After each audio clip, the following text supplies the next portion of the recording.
Bienvenidos muchachos a este nuevo episodio de Improdcast, tu podcast favorito para lavar los platos, para pasear al gato o para reflexionar un rato. Mi nombre es Ibrahim Querales con un nuevo video especialmente creado, especialmente realizado para todos aquellos que quieran conocer, quieran enterarse o quieran reflexionar respecto a lo que está sucediendo en este bello país en el cual me encuentro, en Perú. Bueno, bienvenidos. Primero, una aclaratoria para los que no saben o para los que no entienden la situación. Yo soy venezolano, nací en Venezuela, en Caracas, y desde el año 2017 me encuentro radicando acá en Perú. Por lo tanto, los que están en mi misma situación o los que han escuchado de estos temas últimamente sabrán que para mí es un reto hablar acerca de este tema porque lamentablemente está un poco mal visto en general, creo, ¿no? Creo que en cualquier país, sobre todo en Latinoamérica o en partes de Europa, que un extranjero hable acerca de la situación del país, pero yo creo que en reivindicación o en defensa de este concepto, si bien es cierto, bueno, en mi caso voy a hablar personalmente, yo no soy peruano, yo no nací acá, pero esta es mi casa, este es mi segundo hogar. Acá he pasado gran parte o más del un cuarto de mi vida y me duele mucho lo que está sucediendo aquí porque no solamente me afecta a mí y a mi familia, sino que afecta a mis amigos, a mis seres queridos y a las personas que forman parte de esta nación. Bueno, no sé si han escuchado o si se han enterado de los últimos acontecimientos, pero lo que sucede es que actualmente estamos sufriendo una ola inmensa de criminalidad, de inseguridad, ligada a muchas otras crisis o a muchos otros factores que lamentablemente están llevando a este país a una situación de no retorno, a una situación que recuerda a los acontecimientos de otros países. En mi caso de Venezuela, me recuerda muchísimo a la situación que aconteció en mi país. Y quiero hacer este video especialmente para poder darles una perspectiva un poco más estructurada, un poco más resumida en lo que se pueda de lo que está sucediendo acá en Perú. Y yo relacioné esta crisis de criminalidad con cuatro factores o con cuatro crisis o subcrisis que han devenido en la explosión de esta ola de criminalidad. Bueno, de acuerdo a cifras del Ministerio del Interior del país, en el año 2024 la tasa de homicidios subió a un número total de 2.000 en el año, que es un incremento más o menos del 35% respecto a años anteriores y particularmente el año 2023 de un 63%, de un 66%. Y estas cifras, estos números, no son números, son personas, son padres, son madres, son abuelos, son familiares, son novios, novias, son emprendedores, madres, padres, son personas de carne y hueso como tú o como yo, que sufrieron un destino terrible por culpa de unos malvivientes, de unos miserables que han utilizado métodos o que se han pasado al lado oscuro del margen de la ley. Y lamentablemente no solamente duele el tema de la estadística o de lo que lo sucedió, sino que muchas veces los familiares y las víctimas de estos delitos no encuentran justicia en el Estado, no encuentran una respuesta clara y contundente frente a esta ola de criminalidad. Y a ese tema voy. Existen cuatro grandes razones o cuatro grandes pilares que han sostenido o que han devenido en esta ola de criminalidad. Y yo lo resumo de esta manera. Primero, la crisis económica que está enfrentando el país. Si bien es cierto, en este año y el año anterior el gobierno habla de una supuesta recuperación económica, de acuerdo a datos estatales, el 29% de la población sufre de pobreza, mientras que el 60% del mercado laboral es informal, señoras y señores, en pleno año 2025. Y tú dirás, ajá, ¿y eso qué tiene que ver con la Navidad? Pues tiene mucho que ver porque las crisis económicas normalmente, combinadas con la inacción del Estado, los pocos incentivos laborales para poder pasarse a la formalidad y la falta de estrategias y políticas públicas tangibles que puedan, digamos, fomentar el empleo juvenil, el empleo pleno en general y condiciones laborales de protección hacia estos trabajadores pueden empujar a muchas personas, sobre todo jóvenes o a personas en vulnerabilidad, a cometer actos delictivos. Y en este momento eso puede apoyar o puede ayudar a estas bandas de criminales a que puedan reclutar con mayor facilidad a estos jóvenes y personas vulnerables que no encuentran una salida, no encuentran realmente un apoyo en el Estado o un apoyo que ellos puedan desarrollar sus propias actividades y que pueda ser rentable para ellos, porque está bien. No se trata solamente de que sea un estado proteccionista, que esté siempre yo te voy a cuidar como si fuera el papá Estado, pero que existan al menos unas condiciones mínimas que permitan que la gente tenga estos incentivos, porque, por ejemplo, una persona que trabaja en la informalidad no tiene protección laboral frente a una enfermedad o una incapacidad o accidente, no genera rentabilidad o bonificaciones adicionales durante el año que puedan, digamos, ser un apoyo financiero para su vida diaria y no generan tampoco rentas que puedan apoyarlo durante su vejez, durante un régimen pensionario, pues, ¿no?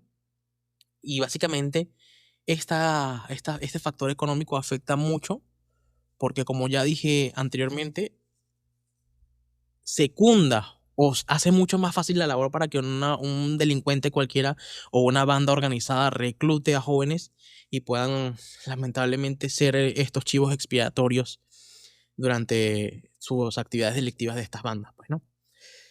Segundo, y creo que una de las principales causas es una grave crisis de gobernabilidad. No sé si saben, pero desde el año 2016 Perú ha tenido 6 presidentes diferentes en 8 años. Y bueno, muchos dirán, bueno, pero es más fácil así, o si un presidente no nos gusta, nosotros lo tumbamos, pero no se trata solamente de tumbar a un presidente por el sencillo hecho de que haga mal su trabajo. Sé que es una razón más que suficiente, pero realmente muchas veces estos presidentes son, digamos, retirados o removidos de su cargo por intereses particulares o por intereses políticos. Por ejemplo, acá en Perú el tema de la gobernabilidad es bien complicado porque frente al poder ejecutivo, que es el presidente, tenemos también un Congreso que no sesiona para los intereses de la ciudadanía, sino que sesiona para intereses particulares y está demostrado plenamente en cualquier reportaje o cualquier documental que ustedes puedan encontrar en internet. Entonces, muchas veces el Congreso utiliza al presidente y viceversa como herramientas para intereses particulares. Y cuando uno no se siente cómodo con el otro, empieza esta pugna entre el ejecutivo y el legislativo. Y generalmente esta pugna, o en los últimos años, ha terminado con o el Congreso disuelto o el presidente vacado o retirado de su cargo. ¿Esto en qué nos afecta? Porque muchos dirán que, bueno, que Perú funciona muy bien. Perú funciona muy bien sin presidente, o puede funcionar por sí solo, o si no trabajo no como, eso no me afecta, pero en realidad sí nos afecta, muchachos. La política siempre encuentra la manera de meterse en nuestras casas y de meterse en nuestras vidas. Entonces, si hubiera una gobernabilidad al menos medianamente estable, podría darle tiempo a estas personas que forman parte del gobierno de fomentar políticas, de fomentar estrategias reales de integración de manera organizada para poder mejorar la vida de la ciudadanía. Pero si cada año hay un presidente distinto, o cada 2 años hay un presidente distinto, se crea un desorden institucional. Y frente a este desorden institucional, en realidad no hay una solución concreta, porque entonces se crea un caos total y no existe una brújula que pueda guiar o que pueda, digamos, ser un hilo conductor para que se creen estas estrategias para mejorar realmente la vida de la ciudadanía, pues, ¿no? Estás escuchando Improdcast. Disfruta de un episodio nuevo cada semana en tu plataforma favorita. Improdcaster.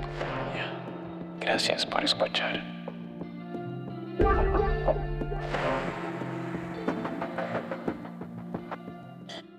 frente a estos dos poderes, el ejecutivo y el legislativo, está también el poder judicial, que es completamente mediocre, que es muy débil, que coge criminales, digamos, procesados por la policía y los deja en libertad. Fiscales que dejan en libertad criminales, fiscales inmersos en olas de inmersos en tramas de corrupción, jueces, magistrados, etcétera.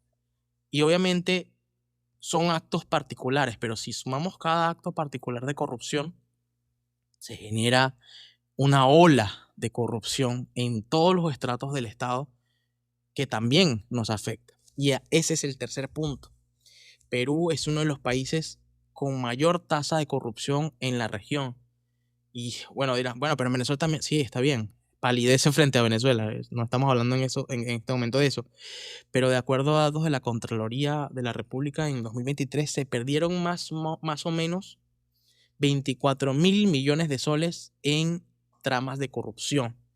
Es decir, 24.000 millones de soles que pudieron ser invertidos en escuelas, en hospitales, en implementos para la policía, en infraestructura, en transporte público. Sí nos afecta la corrupción, nos afecta de una manera muy grave porque a pesar de que no lo vemos de una manera tan clara, no lo vemos de una manera tan tangible, la corrupción puede afectar nuestra vida diaria en un detrimento de nuestra calidad de vida. Entonces, frente a más corrupción, la ciudadanía dice, bueno, entonces ¿para qué yo voy a pagar para qué yo voy a pagar mis arbitrios? ¿Para qué voy a pagar mis impuestos si va a terminar en manos de un delincuente de cuello blanco o de un político o de un juez o de un congresista?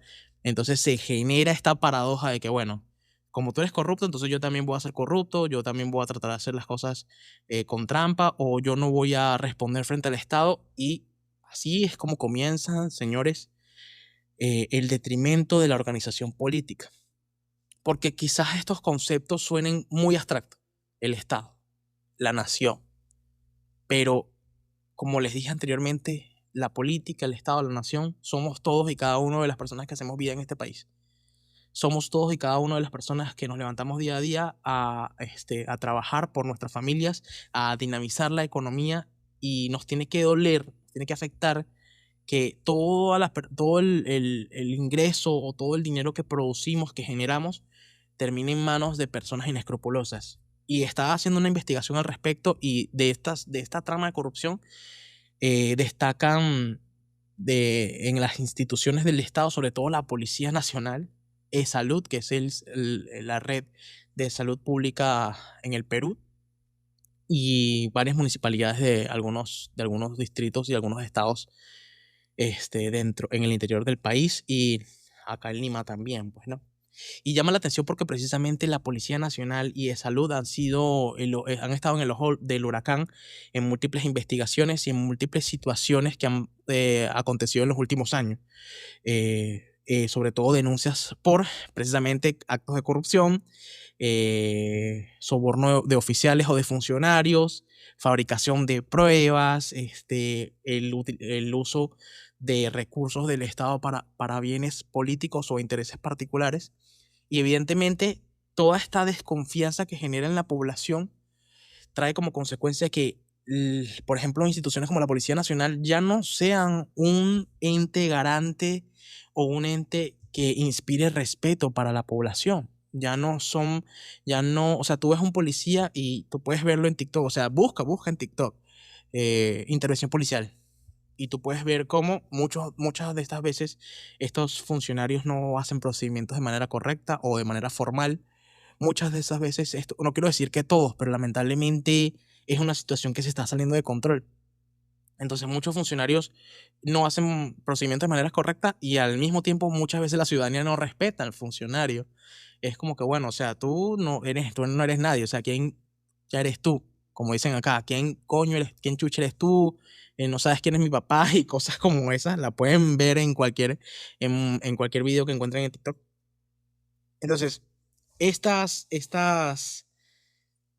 instituciones y estas tramas de corrupción a nivel nacional nos pueden terminar afectando, y evidentemente esta corrupción al mismo tiempo funge o funciona para que los delincuentes puedan hacer de las suyas, porque frente a un Estado que se desorganiza, está el crimen que se está organizando.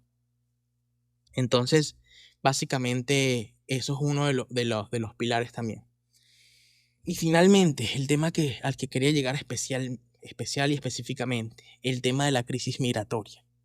Más o menos desde el año 2017 y hasta la fecha se puede contar que han ingresado más de 1 millón de venezolanos en Perú. Y es un tema que yo realmente trato de evitar mucho, no por hacerme la vista gorda, sino porque necesariamente, y sé que en muchas ocasiones es un tema que realmente entristece y afecta a las personas que somos parte de este colectivo. Yo nunca voy a negar mi nacionalidad, pero es triste como cada vez que sucede una situación acá en Perú relacionada con la delincuencia, siempre tiene que haber un chivo expiatorio. En este caso somos los venezolanos. O sea, aquí no existía el crimen, aquí no existían las extorsiones, aquí no existían los secuestros. Y sí, es verdad, hay un porcentaje de venezolanos que han venido al Perú y a muchos países de Latinoamérica a crear desorden, a utilizar métodos cuestionables o de plano ilegales para generar ingresos. La famosa banda El Tren de Aragua. Pero en realidad, estadísticamente, señoras y señores, ustedes pueden revisarlo y los invito a que investiguen al respecto, a que lean, por ejemplo, el informe de la Organización Internacional de Migraciones respecto a los venezolanos que hacen vida en Perú. Solo el 0.1% de los venezolanos, 0.1% de los venezolanos han sido denunciados o han sido procesados por delitos graves. Llámese extorsión, llámese secuestro, llámese cualquier otro tipo de delitos contra el patrimonio, contra la vida, el cuerpo, contra las personas en general. Entonces, frente a este 0,1% de venezolanos que realmente son denunciados y que realmente son culpables de la criminalidad, está un 90% que son peruanos, señores, son peruanos. O sea, y no se trata de echarle la culpa a uno al otro. Yo no vine aquí a convencer a nadie, no vine aquí a decir, bueno, como leí en estos días un comentario, no, pero es que no puedes tapar el sol con un dedo, no. Yo no vine aquí a justificar ningún crimen. Criminal es un criminal, sea de la nacionalidad que sea. Pero se ha creado una narrativa malsana, cuestionable, miserable por parte de los medios de comunicación y políticos que son unos populistas. O sea, son políticos que no les interesas tú, no les intereso yo. Les interesa simplemente llegar al poder y mantenerlo. Y lo hacen y utilizan a los venezolanos como un chivo expiatorio, lo utilizan para desviar la atención de las personas de las cosas que realmente importan. Entonces, esta narrativa que se ha creado en torno a la población venezolana no es real, no es real, por mucho que te quieran vender una idea equivocada, porque definitivamente esta narrativa solamente sirve para desviar la atención del problema real, para eximir de responsabilidad a los verdaderos responsables, que son los políticos por un lado y muchos de nosotros como ciudadanos que no acatamos la ley o que no utilizamos un conducto legal. No hablo en mi caso, pero sí hay muchos ejemplos al respecto. Y de factores externos como las crisis económicas, como ya había mencionado, y otros temas al respecto. Pero principalmente en este aspecto o en este tema de la criminalidad hay un responsable que tiene más responsabilidad que todos los demás, y es el Estado. Es el Estado porque normativamente, doctrinalmente y todas las mentes que se te ocurran, el Estado, la seguridad es un servicio público y es un servicio que debe proporcionar el Estado. De acuerdo a la teoría de la formación de estos estados de múltiples actores, nosotros como ciudadanos le damos el monopolio del uso de la fuerza a un Estado que se supone que tiene que administrarlo de manera responsable, eficaz y eficiente. Entonces, frente a esta crisis, hemos visto múltiples estrategias que no han servido más que para aumentar la criminalidad.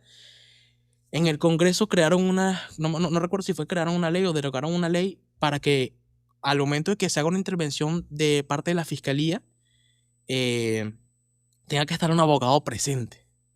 Imagínate, entonces tú vas a la casa del delincuente y ya la visita de la fiscalía o el allanamiento no va a ser de una manera sorpresiva, sino que tienes que avisarle y tiene que estar el abogado presente para que se realice este allanamiento.